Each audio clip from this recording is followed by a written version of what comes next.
ঢাকায় জাতিসংঘের নবনির্মিত নতুন সম্প্রসারিত অফিস উদ্বোধন করেছেন জাতিসংঘের মহাসচিব অ্যান্তোনিও গুতেরেজ। সকালে এই কার্যক্রমের উদ্বোধন করেন তিনি।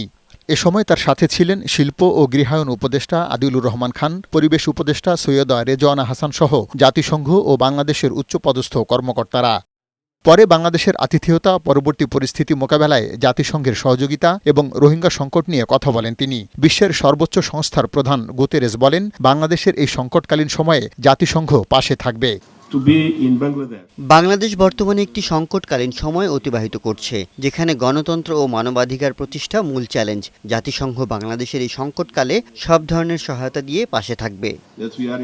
রোহিঙ্গা সংকট বাংলাদেশের জন্য বিরাট বোঝা উল্লেখ করে বিশ্ববাসীর প্রতি নানা সহায়তা অব্যাহত রেখে রোহিঙ্গাদের পাশে থাকার আহ্বান জানান তিনি।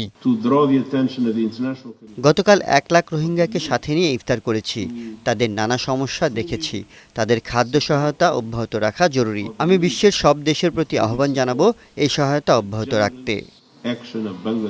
জলবায়ু পরিবর্তনের ঝুঁকি মোকাবেলায় বাংলাদেশে নেওয়া পদক্ষেপেরও প্রশংসা করেন অ্যান্তোনিও গুতেরেজ। 4 দিনের বাংলাদেশ সফরের দ্বিতীয় দিনে আরও নানা কর্মসূচিতে অংশ নেবেন জাতিসংঘ মহাসচিব।